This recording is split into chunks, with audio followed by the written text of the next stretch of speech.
ఓం మహాగణాధిపతయే నమః. ఓం గురుభ్యో నమః. ఓం శ్రీమాత్రే నమః. పరమేశ్వర స్వరూపమైనటువంటి జ్యోతిష, వాస్తు మరియు ఇతర అనేకమైనటువంటి శాస్త్రములను మనకు అందించినటువంటి మహర్షులకి నమస్కారం. హయగ్రీవ హయగ్రీవ హయగ్రీవేతియో వదేత్తస్య నిస్సరతే వాణి జనుకన్యా ప్రవాహవత్. అరుణాం కరుణాతరంగితాక్షీం ధృతపాశాంకుశపుష్పబాణచాపాం అనిమాదిభిరావృతాం మయూకైః అహమిత్యేవ విభావయే భవానీం. శ్రీమాత్రే నమః.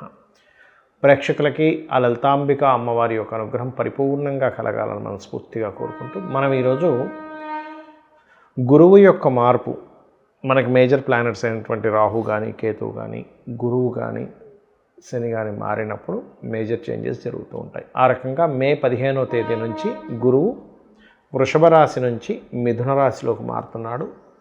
అక్టోబర్ 19వ తేదీ కల్లా మళ్ళీ మారిపోతాడు, కర్కాటకంలోకి మారిపోయి నవంబర్ 12వ తేదీ నుంచి మళ్ళీ వక్రించుకుంటూ కర్కాటకంలో వక్రగతి ప్రారంభమై మనకి మిథునంలోకి రావడం జరుగుతుంది. ఈ సంవత్సరం యొక్క గొప్పతనం ఏమిటంటే ఎప్పుడూ కూడా చాలా రేర్గా జరుగుతాయి ఇవి. ఒకే సంవత్సరంలో అంటే విశ్వవసునామ సంవత్సరంలో 3 రాసులు మారుతున్నాడు గురువు. దీనివల్ల కలిగే ఫలితాలు ఏమిటనేది నేను మీకు ఎండింగ్లో చెప్తాను. ఏ లగ్నం లేదా ఏ రాశి వారు చెప్పేసుకున్న తర్వాత సో వీడియో ఎండింగ్ వరకు చూడండి. అయితే ఈ విషయాలు చెప్తుంది నేనైనప్పటికీ కూడా చెప్పిస్తుంది సాక్షాత్ లలిత అమ్మవారిగా భావిస్తూ ఒక్కొక్క లగ్నం గురించి మనం తెలుసుకుందాం. వృషభ లగ్నము, వృషభ రాశి. వృషభం వారికి ఈ గురువు ప్రత్యేకంగా మీకు అష్టమ లాభాధిపతి అయినటువంటి గురువు 2వ స్థానంలో అంటే ధనస్థానంలో, కుటుంబ స్థానంలో ఉన్నాడు. ఎంత ఈ లగ్నానికి పాప అయినప్పటికీ కూడా గురువుకి సహజ గుణం ఒకటి ఉంటుంది, ఏమిటంటే ఎంతో కొంత శుభం పరచాలనేటువంటిది. ఆ రకంగా చూసుకుంటే ఫైనాన్షియల్గా ధనపరమైనటువంటి విషయాల్లో ఖచ్చితంగా ఇంప్రూవ్మెంట్స్ అనేవి పెరుగుతాయి. అందులో ఎటువంటి సందేహము, సంకోచము అక్కర్లేదు. అలాగే ఏదైనా రీసెర్చెస్ చేస్తుంటాం చూసారా, మనకి ఫలానా దాని మీద నేను రీసెర్చ్ చేస్తున్నానండి, ఫలానా దాని గురించి నేను పిహెచ్డి చేస్తున్నాను, తద్వారా నాకు కలగాలి, లేదా ఫలానా బిజినెస్ ద్వారా నేను, ఎందుకంటే బుధ రాశులు బిజినెస్ సైన్స్ అంటారు. సో ఇక్కడ ఎప్పుడైతే బుధుడు యొక్క రాశుల్లో గురువు వచ్చి కూర్చున్నాడో వ్యాపారపరమైనటువంటి విషయాలు, అందులో ముఖ్యంగా రీసెర్చ్ రిలేటెడ్ సంబంధించినవి, లేదా ఫ్యాట్ ఐటమ్స్ ఏవైతే ఉంటాయో, ఫుడ్ రిలేటెడ్ దాంట్లో ఫ్యాట్ ఐటమ్స్ కావచ్చు, లేనట్లయితే ఎవరైనా ఫ్యాట్ పెంచుకోవడానికి కొంచెం ఎక్సర్సైజ్ చేస్తుంటారు, అటువంటి వాటిలో కావచ్చు, ఇటువంటి బిజినెస్లో ఉండేటువంటి వారికి ఖచ్చితంగా 100% కూడా గ్రోత్ అనేటువంటిది చూపిస్తుంది. ఇక మరొక విషయం ఏంటంటే మీకు ప్రధానంగా ఈ లాభాధిపతి 2లో ఉన్నందుకు కొంతమంది ఏంటంటే ఇది షేర్ మార్కెట్ కూడా కలిసి వస్తుంది కదా అనుకుంటూ ఉంటారు. కాకపోతే మనం ఇక్కడ అర్థం చేసుకోవాల్సింది, శని భగవానుడు మీనరాశిలో ఉన్నప్పుడు లాంగ్ టర్మ్ షేర్స్ విషయాల్లో బాగా అనుకూలిస్తాడు. షార్ట్ టర్మ్ ఏదో డైలీ ట్రేడింగ్ చేస్తూ ఉంటారు, అటువంటి వాటికి కాదు. అదేవిధంగా మీకు పంచమం నుంచి కేతు కూడా ఎప్పుడైతే మారిపోతున్నాడో ఇట్స్ వెరీ క్లియర్లీ చూపిస్తుంది ఏమిటి అంటే మీకు గతంలో ఫ్రెండ్స్ ద్వారా, ప్రేమ వ్యవహారాల ద్వారా, లేదా కొన్ని సంతానం ద్వారా మీకు కలిగినటువంటి ఇబ్బంది కూడా తగ్గుతుందనేటువంటి తెలుస్తుంది. ఎక్కువగా మీరు విష్ణు సహస్రనామాలను శ్రవణం చేయండి. పఠనము, శ్రవణము, లేదంటే నాకు చదవడం రాదు, చక్కగా వినవచ్చు. శ్రవణం ద్వారా చక్కటి ఫలితాలు వస్తాయని శాస్త్రం చెప్తుంది. ఒకటి చేయండి, అన్ని విధాలా మీకు బాగుంటుంది. చాలామంది అడుగుతున్నారు, ఏమండి ఈ సంవత్సరం గురువు అతిచారంలో ఉన్నాడు కదా, అంటే సంవత్సరం పాటు ఒక రాశిలో ఉండవలసినటువంటి గురువు ఒకే సంవత్సరంలో 3 రాశులు మారుతున్నాడు. గురువుని మనకి ఆస్ట్రాలజీలో జీవుడుగా చెప్తారంటే ప్రజలు, జీవులు, జీవంలో ఉన్నటువంటి ప్రతిదీ కూడా గురువే, జీవకారకుడు. అందుకే మనకు చూడండి, కరోనా వచ్చినప్పుడు కూడా మీరు అప్పుడున్న ప్లానటరీ పొజిషన్స్ని కనుక గమనించినట్లయితే శని, గురువులు కలిసి మకరంలో ఉన్నారు.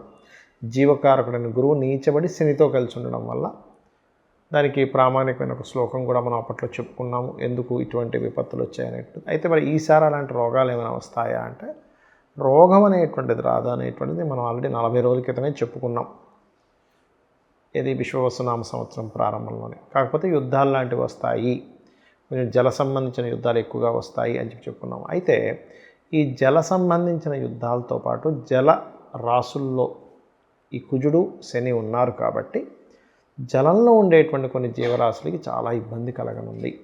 జల యుద్ధాల మూలంగా కావచ్చు, అణుబాంబు పేలడం వల్ల కావచ్చు, జలంలో ఉండేటువంటివి చాలా మటుకు ఇబ్బంది అవుతుంది. అదేవిధంగా గురువు ఎప్పుడైతే 3 రాసులు మారుతున్నాడో, అంటే వృషభం నుంచి మళ్ళీ మిథునం నుంచి మళ్ళీ కర్కాటకం, మళ్ళీ వెనక్కి రావడం అంటే ఏమిటి, జీవుల యొక్క మార్పుల్ని చూపిస్తుంది. అంటే ఒక యుద్ధ సంబంధించినటువంటి ప్రభావం వల్ల ఉన్నటువంటి ప్రజలు ఇక్కడ కాదు, ఇక్కడ నుంచి ఇంకో దగ్గరికి వెళ్తే మనం సేఫ్గా ఉంటామేమో అనేటువంటి దాన్ని ఒక సేఫ్ జోన్లోకి వెళ్ళడం.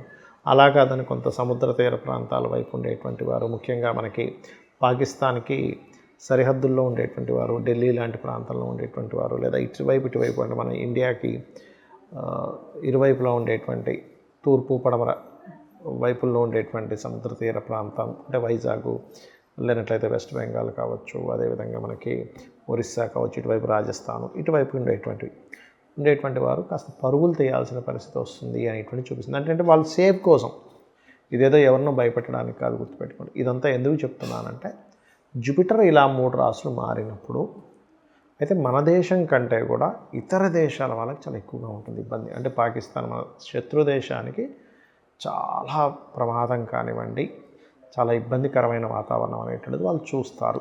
ఆ దేశం వాళ్ళు ఎక్కువగా పరుగులు తీయాల్సి వస్తుంది మన దేశంలో ఉండే వాళ్ళకంటే. మన వాళ్ళు ఏంటంటే కొంచెం సేఫ్ దీనికోసం వెళ్ళవలసి వస్తుంది.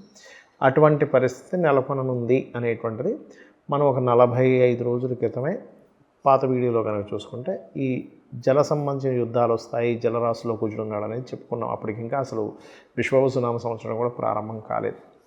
అయితే ఈ షష్టగ్రహ కూటమి, గ్రహణం ఇవన్నీ కూడా దానికి యాడ్ ఆన్ అవుతున్నాయి, కాదని కాదు. అయితే మరి అందరూ సరే నాకు డేట్ ఆఫ్ బర్త్ ఉంది కాబట్టి నేను పలానా రెమెడీ చేసుకుంటాను, మరి లేని వాళ్ళ పరిస్థితి ఏమిటి, ఈ యుద్ధ సంబంధించిన వాటి నుంచి కాపాడుకోవడానికి ఏమిటి, ఈ గురువు మారుతున్నందుకు మీకు మంచి ఫలితాలు రావడానికి ఏమిటి అని చూసుకున్నట్లయితే, ఎప్పుడైనా శని గనక మీనరాశుల్లో సంచరించేటప్పుడు ప్రధానంగా జరిగేవి ఏమిటి అంటే, కొంతమంది పీఠాధిపతులు వాళ్ళలో మార్పులు కానివ్వండి, లేనట్లయితే వాళ్ళకు కొంత హెల్త్ రిలేటెడ్, లేకపోతే వాళ్ళలో కొంత ఇబ్బంది కావడం, కొంచెం ధర్మానికి ఇబ్బంది రావడం, ఇట్లాంటివన్నీ కూడా శని గుర్రాశిలో ఉన్నప్పుడు ఇస్తూ ఉంటాడు.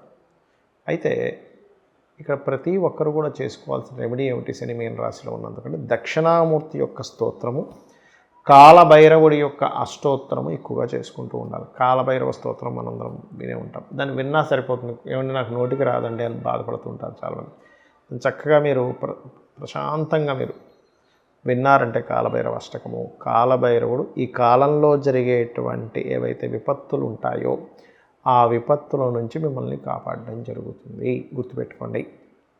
అలాగే హైదరాబాద్ నగరంలో ఉండేటువంటి వారు కూడా కాస్త ఈ ప్రాంతాల్లో ఎక్కడైతే మనకి జనసంచారం ఎక్కువ జరుగుతుందో అక్కడ కూడా కొంత జాగ్రత్తగా ఉండాలి. పుణ్యక్షేత్రాలు, అదేవిధంగా ఈ ప్రార్థనా స్థలాల మీద కూడా ఎఫెక్ట్ అనేటువంటిది ఉంది కాబట్టి ప్రార్థనా స్థలానికి వెళ్ళేటువంటి వారు ముఖ్యంగా మంగళవారాలు, గురువారాలు మరింత జాగ్రత్తగా ఉండాలి, గుర్తుపెట్టుకోండి. అదేవిధంగా మరి ఇంకేం రెమెడీస్ చేసుకుంటే బాగుంటుంది అంటే, గోవులకి బెల్లం తినిపించడం కానివ్వండి, గురు మంత్రము మీకు గనక మీ గురువుల ద్వారా ఎవరి ద్వారా అయినా మీకు గురుమంత్రం లభించినట్లయితే గురుమంత్ర జపం చేసుకోవడము, దక్షిణామూర్తి స్తోత్రము, దత్తాత్రేయుడి యొక్క చరిత్ర చదువుకోవడము, వీలున్నప్పుడల్లా కూడా కాస్త గురుగ్రహం దగ్గర శనిగ్రహం దగ్గర దీపారాధన చేయడము, గోవులకి బెల్లం తినిపించడము, ఇవి చేయండి.